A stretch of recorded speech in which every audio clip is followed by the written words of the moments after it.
The chair recognizes the gentlelady from Massachusetts, Ms. Trahan, for 5 minutes of questions. Thank you, Mr. Chairman. There is no question that UNOS technology powers the OPTN.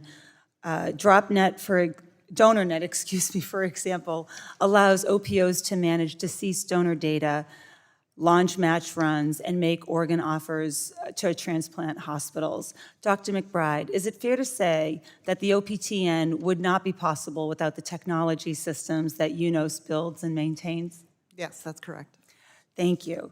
So given the centrality of technology in the OPTN, it is vital that its systems are secure, reliable, and easy to use. Indeed, in recent years, many federal technologists with backgrounds in the private sector were dispatched to HRSA. Their mission was to inspect the code of the OPTN to look for bugs, inefficiencies, and opportunities and implement fixes. I imagine they expected to spend their time solving the gnarly problems plaguing the OPTN's technology systems. As it turned out, these mission-driven software engineers and data scientists struggled to even gain access to code and data, stymied by a resistant UNOS. This is unacceptable. If taxpayers fund a piece of technology, the federal government should own it, full stop. Dr. McBride, do you believe the federal government is the rightful owner of the source code underlying the OPTN and therefore should be able to freely inspect, develop, and share that code? Thank you, Congresswoman. Under our current contract with the OPTN, the contract clearly states that the computer system is owned by UNOS. This is a contract between HRSA and... So you don't believe that the government should have the right to freely inspect that data that taxpayers fund? I 100% agree that they should, and they have. They came to our office this most recent December and were able to freely and openly look at our computer system. Well, according to an internal memo, government experts had never been able to inspect UNOS systems in the 30-plus years of the transplantation network's lifetime. Dr. McBride, your predecessor criticized that memo, contending that government officials could review the OPTN source code, provided that they physically visit the UNOS office under strict supervision. Now, I'll be frank, that doesn't look like an open collaboration to me. It looks like chaperoning. To your knowledge, has UNOS ever obstructed or otherwise delayed government access to its technology, including by requiring HRSA engineers to physically visit UNOS facilities to view system code?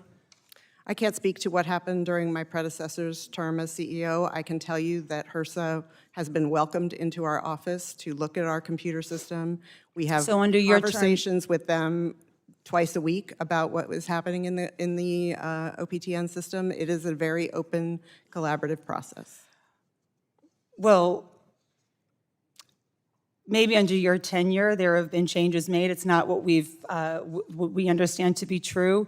I was outraged at public reporting from 2022 that indicated HRSA's technology officials were told it would cost the government nearly $55 million to purchase UNOS's technology systems. So begs the question, has UNOS ever set a price tag on government access to the technology or data technology that I must point out once again, taxpayers paid for? And if so, what's that number? So the data in the OPTN computer system are completely available to HRSA and to anyone else who is without obstruction, without delays. That's correct.